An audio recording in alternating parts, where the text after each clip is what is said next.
Bueno, Federico Utrera, bienvenido a Periodista Digital a presentar su último libro, Los Leones del Congreso, donde refleja 20 años de corresponsalía parlamentaria, ¿no? Y toda esa trastienda que hay detrás de un lugar tan fascinante desde el punto de vista político como es el Congreso.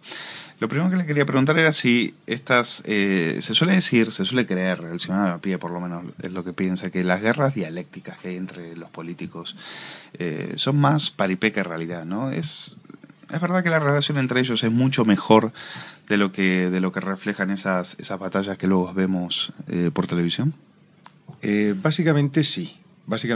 Lo que ocurre es que esto hay que precisarlo. El Parlamento es un órgano de representación. O sea, a lo que estamos asistiendo es una representación de la política, de los ciudadanos. Es imposible que 40, 45, 50 millones de personas se pongan de acuerdo hablando. Por lo tanto, los representantes tienen que dramatizar determinados personajes. Eso, lleva a que, obviamente, como en cualquier escenario de representación, como en cualquier arte representativo, dramático, pues se produzcan, trastiendas entre el actor, el personaje y el papel que está desempeñando. Esto ocurre en todos los órdenes de la vida. Nosotros estamos ahora representando el papel de periodistas ante una audiencia y obviamente a lo mejor somos más amigos de lo que aparentamos aquí o más enemigos y resulta que nos vamos a tirar los trastos a la cabeza en esta entrevista, ¿no? Entonces, quiero decir, esto ocurre. Ocurre también lo contrario. Personas que aparentemente, porque están en el mismo partido, están en el mismo gobierno, están en el mismo grupo parlamentario, son muy afines ideológicamente y se llevan a matar, se odian con la mirada. Yo doy algunos ejemplos. Sí, dice enemigos públicos, amigos privados y viceversa. Es un capítulo de su libro que ahora más adelante vamos a tratar. Pero volviendo a esta representación, a esta dramatización de la que me habla, entonces tendríamos... ¿Es apropiado el término casta política al cual nos hemos acostumbrado últimamente debido al derroche, al despilfarro? Usted que ha estado 20 años y que los ha visto de cerca desde un lugar privilegiado, porque el lugar del corresponsal político en el Congreso es privilegiado y porque puede percibir cosas que el ciudadano o el lector normal no las percibe. ¿Es apropiado ese término o tendríamos que buscar otro? Vamos a ver, es apropiado, porque el sistema de estratificación social en las sociedades avanzadas y occidentales, es exactamente igual que el sistema social de la India, porque es cuando hablamos de la palabra casta, es India, claro, el primer país que nos viene a la cabeza. Entonces, es cierto, los políticos, los diputados, los senadores, el gobierno, la gente que se dedica a la esfera pública, son una casta. Ahora yo me pregunto, ¿los periodistas somos una casta? ¿Los profesores de universidad somos una casta? ¿Los jueces son una casta? ¿Y los abogados? ¿Y los empresarios son una casta? Yo pienso que el sistema, pues no lo queremos ver porque hay una prepotencia occidental hacia lo oriental y parece que lo oriental es un submundo, pero el sistema de castas está establecido en Occidente exactamente igual que en Oriente. Pero yo veo una diferencia, porque en el caso de los políticos, ¿no? Al final, esa representación, esa teatralización de la discusión, del debate político, en el fondo muchas veces se esconde, como usted lo dice, alianzas, amistades, acuerdos. Pero cuando hablamos de casta es que al final están todos a una, porque de lo que se trata es de defender sus propios intereses. En el plano de los abogados o de los periodistas, ahí no hay esa unidad a la hora de defender intereses propios o incluso el propio lugar de trabajo, ¿no? Quiero decir, seguramente ellos opinarían, los políticos, diferente, ¿no? Yo he estado, digamos, observándolos a los dos órganos, que además son antagonistas, el periodista parlamentario y el político, el diputado y el senador, pues son, en principio, es una relación que es muy dialéctica y se necesitan, se odian, se aman, se aparean, en fin, hay de todo en el libro y se cuenta todo, pero digamos que yo lo que le exigiría a las sociedades democráticas, yo creo en el parlamentarismo y creo en la democracia parlamentaria, es que esa casta permitiera lo que yo llamo en el libro el ascensor social. O sea, que el que está fuera de la casta pueda entrar dentro. Y, por supuesto, otra segunda condición, que el nepotismo pueda ser combatido, denunciado, como cualquier otro síntoma de corrupción. Y hay muchas veces en la que la gente entra en la política porque es hermano de, hijo de, sobrino de, y otras veces, que también cuento en el libro con nombres y apellidos, donde son los propios partidos los que reclaman al hijo de, porque el apellido vende mucho. Su libro cuenta que el Congreso de los Diputados no solo también el escenario de discursos y debates, sino también un lugar donde el amor y el sexo se hacen un hueco, y que la galantería y el erotismo son armas políticas. ¿Quiénes de los personajes de la política de primera fila hoy utilizan esas armas de la mejor manera? En esto yo podría dar una opinión, personal y subjetiva. También la han dado los periodistas, que han nombrado al diputado que más les pone, las chicas. Celia Villalobos, creo que fue la primera votación. Sorprendente. En una determinada época de su vida. Tú piensas que cuando entra Soledad Becerril, alcaldesa de Sevilla, un prócer del PP, entra y se le define como una joven sílfide que entra a rejuvenecer la política, y cuando sale del Congreso tiene 67 años. Entonces, quiero decir que Celia Villalobos es una mujer que a mí me cae muy bien y yo admiro mucho, pero había que ver a Celia Villalobos en su lozanía, claro, y aún en la madurez. Sin duda, sin duda. Y bueno, hay muchas más. De Teófila Martínez, la que fue alcaldesa, creo que todavía lo sigue siendo, de Cádiz. Los varones, Juan Francisco López Aguilar también. También, efectivamente. Vamos a ver, puedo decir los que no. O sea, el sex appeal de Mariano Rajoy es más bien limitado, y el de Alfredo Pérez Rubalcaba, pues con todos los respetos a todos los gustos, pues también es cortito, que tienen otras condiciones políticas. Pero ahí es donde entra la erótica del poder, ¿no? Bueno, efectivamente, cuando una mujer de pronto le hacen ministra, la corte de aduladores y de simpatizantes que le dicen lo guapa y lo joven que está es espectacular. Y al revés, todo esto lo he presenciado, cuando de pronto a un hombre ya mayor, envejecido, con arrugas y canoso, entra de pronto a ser secretario de Estado. Hay muchas chicas, jóvenes, periodistas y diputadas que de pronto le destacan su lozanía, ¿no? Esto es habitual, y quizá lo que choque sea leerlo con nombres y apellidos en el libro, ¿no? Cuenta que hay una anécdota fascinante sobre Almunia y un obediente zapatero en ese momento, que relata cómo Almunia tenía una entrevista con un periodista, y en ese momento un ignoto zapatero espera fuera del despacho a que termine la entrevista, cuando en realidad podría perfectamente, porque llegaron al mismo tiempo, podría haber pasado primero, y Almunia, sin embargo, le hace esperar fuera, espera obedientemente fuera a que termine la entrevista, y luego Zapatero, de la manera más cordial, espera para entrar en el despacho.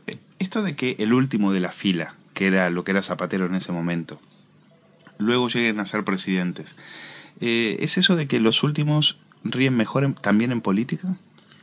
Sí, y yo esto sí que tengo datos muy precisos, y acabo de mencionar el caso del anterior presidente del gobierno, pero ocurre también con el actual presidente del gobierno, y ocurre con el antecesor de Zapatero, como era José María Aznar.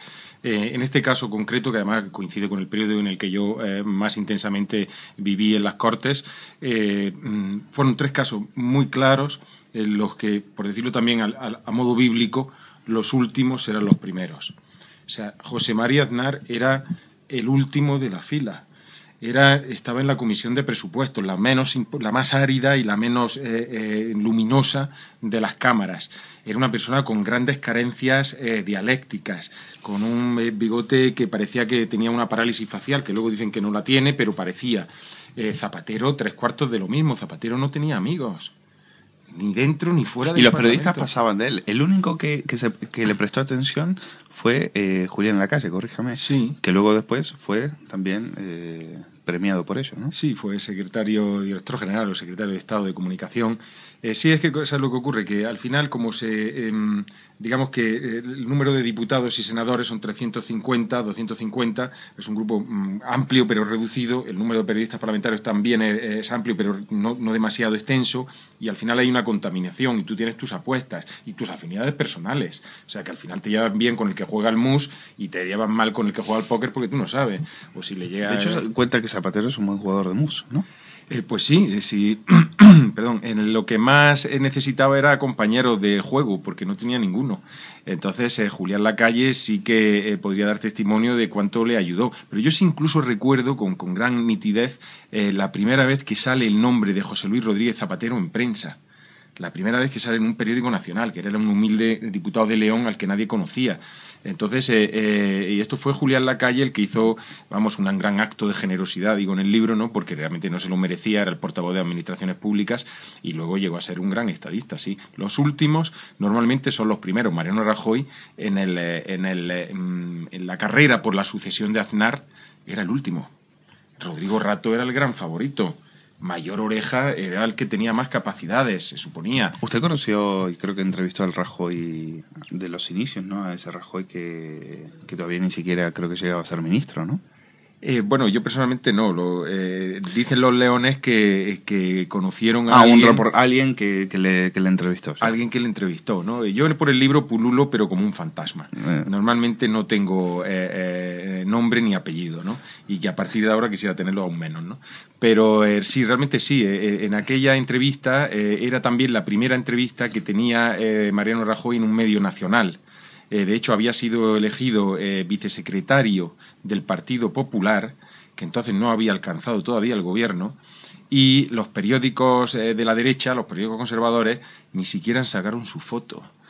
O sea, sacaban la foto de la gente más conocida, Federico Trillo, Javier Arenas, y tal. Mariano Rajoy era un desconocido, cosa que a él le encantaba, porque era una persona discreta, una persona con un gran sentido del humor y una persona con, digamos, que sabe moverse en ese lugar, ¿no? En ese lugar del último de la fila. Y que aprovechaba bien esa discreción para vivir la vida de otra manera, para no estar solamente succionado por la política. Lo dice por los viajes a Cuba que relata, donde iba a fumarse cohibas y tal, ¿no?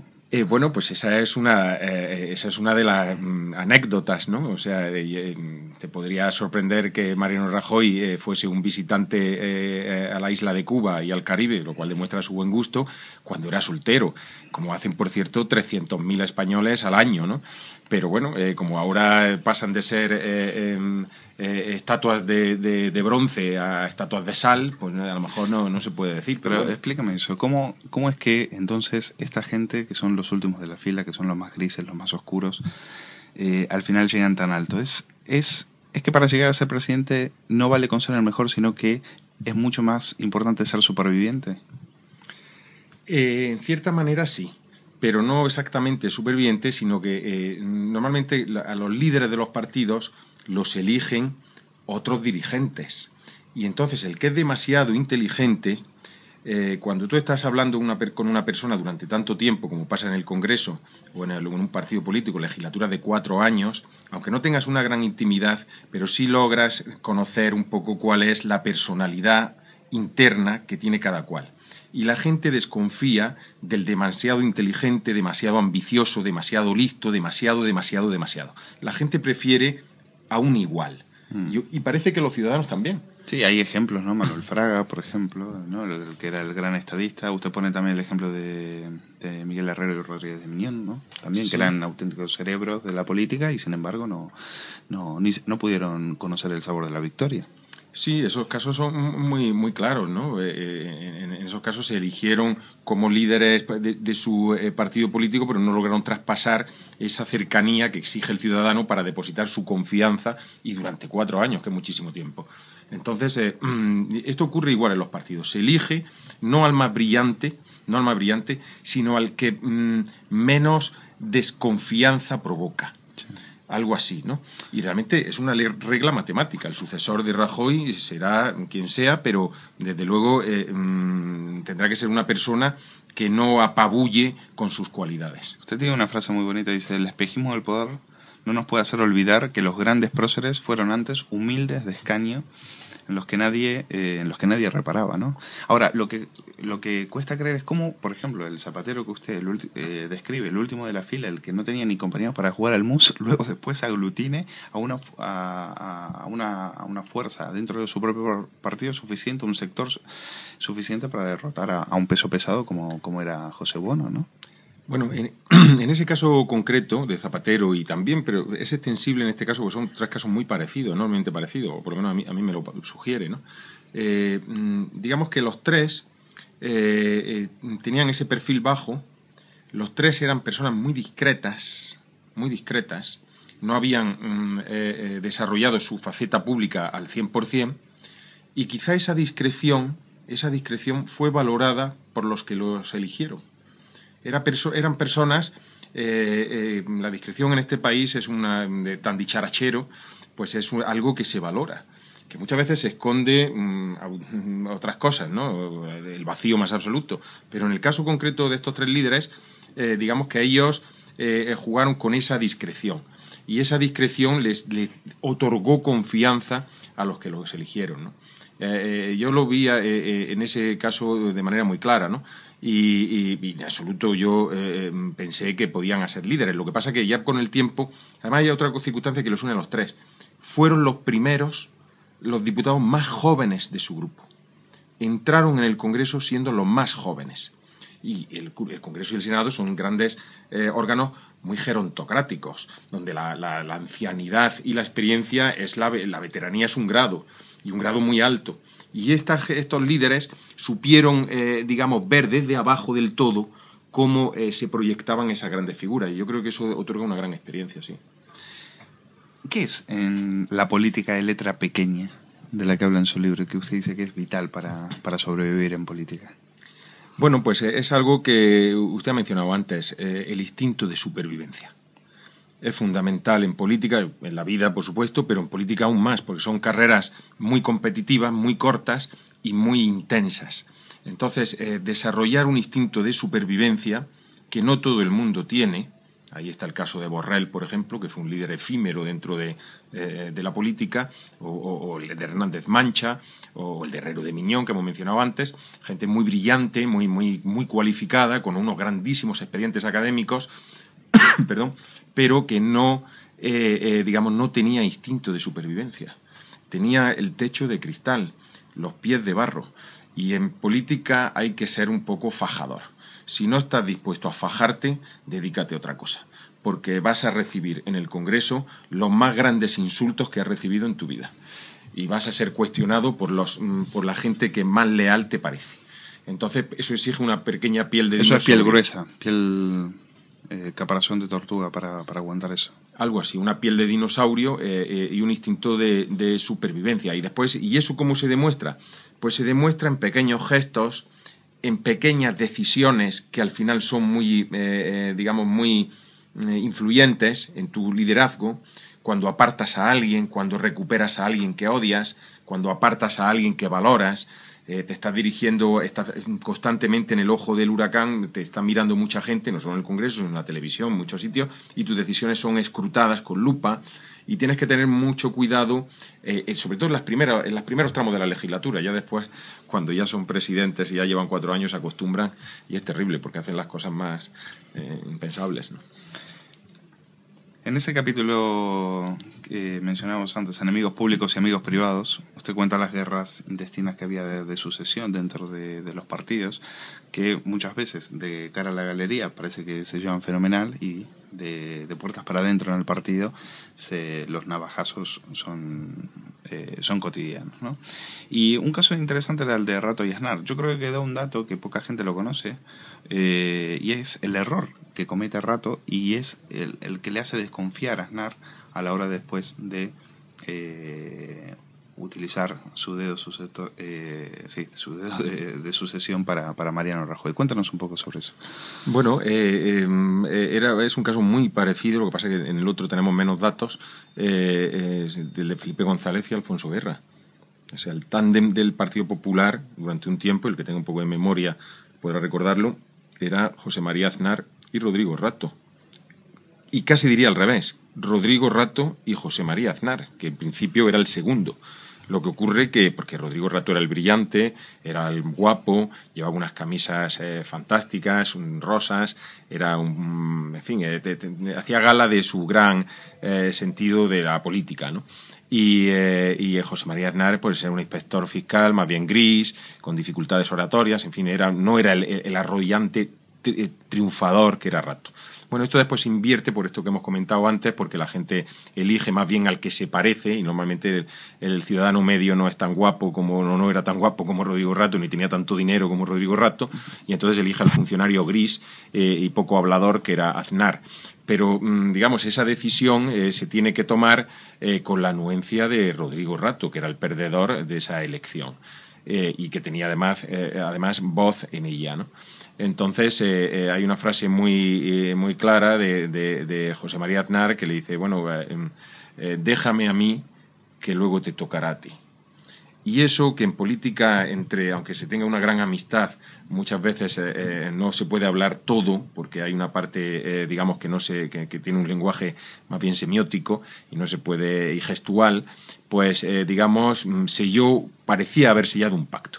En ese pacto estuvo creyendo Rodrigo Rato toda su vida, hasta que después Aznar en el poder tuvo que elegir y quizá no eligió tan mal, Y quizá no eligió tan mal, quiero decir, bueno, esto por supuesto es muy opinable, pero quiero decir que cuando Aznar elige a Rajoy en vez de a Rato, que era el caballo perdedor más claro, quizá estaba pensando en otras cosas, no solo egoístas, de que pensaba que Mariano Rajoy iba a perpetuar mejor su legado, sino también a lo mejor pensaba en otro estilo de política para nuestro país, ¿no? Y en otro tipo de política y de político que necesitaba el país. Pero sí es cierto que ahí se fracturó una amistad. La amistad entre Aznar y Rodrigo Rato, como se fracturó la amistad entre Felipe González y Alfonso Guerra, una amistad prácticamente de adolescentes. Entonces, y en el caso de Aznar y Rato exactamente igual, y los que estuvimos cerca lo vimos, y lo palpamos, y lo que pasa que, claro, esto es difícil de contar porque en un libro sí se puede contar, y una vez que ha pasado tanto tiempo, pero cuando estás en ese ojo del huracán, primero que nadie te va a creer. Segundo, que es muy difícil de documentar. Y tercero, que te vas a enemistar con dos grandes fuentes como son el presidente y su vicepresidente económico. Bueno, al final me ha destrozado la pregunta porque no me ha contado el error político que comete Rato ahí en un Consejo de Ministros y qué es lo que le hace desconfiar a Aznar a posteriori. Pero si quiere lo dejamos para que los lectores lo descubran en su libro. Como usted quiera, pero quiero decir que el error al final es un error, más bien histórico, ¿no? O sea, que hay una letra pequeña que luego, pero que si fue la guerra de Irak o la guerra de las rebajas, ¿entiendes? Eso iba a estallar, porque había otras cosas detrás, ¿no? Había dos grandes animales políticos que querían ocupar su espacio. Pues por último, dice en un momento algo muy interesante, no se le reconocerá nunca en la historia que Aznar sostuvo en un momento determinado a Zapatero por el trato que le daba, quiero entender por qué no le machacaba cuando podía haberlo hecho. Y fíjese que nuestro corresponsal en el Congreso, José Luis Heras Alemín, opina lo mismo, pero trasladado a Rajoy y Rubalcaba. Él dice que en este momento Rajoy está sosteniendo a Rubalcaba. Pues tiene usted un buen corresponsal parlamentario, ¿eh? Porque yo no tenía todos los datos sobre eso, pero digamos que alguna percepción lejana, porque ya no estoy en la política tan activa, ni en el Parlamento, pero alguna percepción podía tener, ¿no? Pero, y desde luego que se lleva muchísimo mejor con Rubalcaba que con Zapatero, eso parece obvio, ¿no? Pero sí, es cierto que digamos que las relaciones entre ellos pues son bastante sinuosas y se basan en connivencias que muchas veces no pueden salir. O sea, Aznar sostiene a Zapatero no solamente por el trato, sino porque le abre muchas puertas en medios de comunicación muy importantes. ¿Por ejemplo? Pues bueno, cuando Zapatero entra en política, no conoce absolutamente a nadie, en política me refiero como líder, no conoce absolutamente a nadie. Julián Lacalle intenta abrirle puertas, su secretario de prensa, intenta abrirle puertas en las grandes empresas de televisión y mediáticas de este país, pero las grandes empresas que dominaban entonces todo el espectro mediático de España, pues obviamente a un joven izquierdista desconocido y que no hablaba, no tenían por qué darle esa tregua. Aznar facilita esa tregua hacia Zapatero. Habían fracasado ya 4 líderes socialistas y Aznar pensó que lo que estaba en peligro era la alternancia.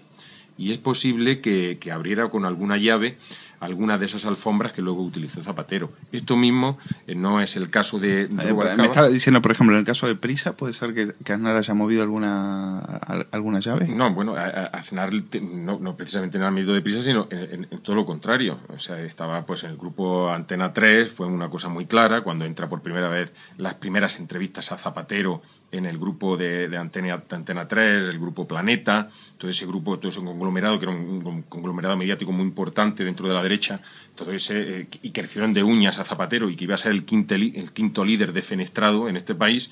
Todo eso creo que en el libro se aportan algunos datos que avalan que Aznar frenó eso, frenó la carnicería. Habían fracasado Borrell, había fracasado Almunia, había fracasado internamente Pepe Bono, Rosa Díez lo había intentado y tampoco. Es decir, no se podía permitir este país otro nuevo fracaso en la alternancia. Y yo creo que a lo mejor... ¿Y se lo agradeció Zapatero? Yo creo que sí, porque Felipe González no se lo perdonó nunca. Y de hecho la relación entre Felipe González y Zapatero ha sido prácticamente nula a lo largo de los últimos 8 años, ¿no? Entonces Felipe González se dio cuenta enseguida de esto. Felipe González detestaba a Aznar. Entonces, no solo por temperamento, por sintonía, en fin, también había una relación buena entre Zapatero y Aznar, porque los dos son castellanos viejos, y conocen, en fin, y tienen esa adustez y esa sobriedad de Castilla, ¿no? Y eso al menos lo compartían, ¿no? Y pienso que no es, en fin, es un poco herejía decirlo así. Cuando se lea el libro se verá si, bueno, se puede comprobar o justificar, pero esto fue así y eso lo percibimos así. Lo que pasa es que, claro, escribir de los medios y de esta manera, pues en el momento histórico presente aquel, pues era complicado de escribir y de argumentar y de que se publicara, vamos. Pero realmente esto fue así. Y esto que dice su corresponsal parlamentario a mí me cuadra porque, quiero decir, entre Rubalcaba y Rajoy puede haber una connivencia en el sentido de que tienen... Y me alegra que me diga usted esto, porque a España ahora mismo solo la salva una gran alianza, como pasó en Alemania, entre populares y socialistas. Esto es una herejía porque el Partido Popular tiene mayoría absoluta, pero a lo mejor hay cosas que los ciudadanos perciben demasiado cerca y hay unos medios plazos y unas situaciones internas que a lo mejor los grandes estadistas solo pueden resolver, ¿no? Lo último que quería preguntarle, dice que en la cazuela del Congreso se cuecen acontecimientos futuros. ¿Por qué el papel de...? ¿Eso es porque el corresponsal que está ahí en el Congreso percibe cosas que luego después no se ven reflejadas en las noticias, en los medios? Mucho porque el corresponsal parlamentario es mediador de la información política y es el primer filtro que ocurre. Y aunque es verdad que hay mucho pluralismo y hay cientos de puntos de vista diferentes, pero cuando llevas 5 años en el Congreso te das cuenta de las cosas que se pueden publicar y las cosas que no se pueden publicar. Pero ustedes perciben sensaciones, vibraciones, tonos de voz, gestos. Eso es muy difícil de plasmar en un teletipo. Correcto. Correcto, acabas de dar en el corazón, en la almendra de la cuestión. Tú estás cerca y percibes situaciones, por ejemplo, el amor irrefrenable de un político hacia los pillos.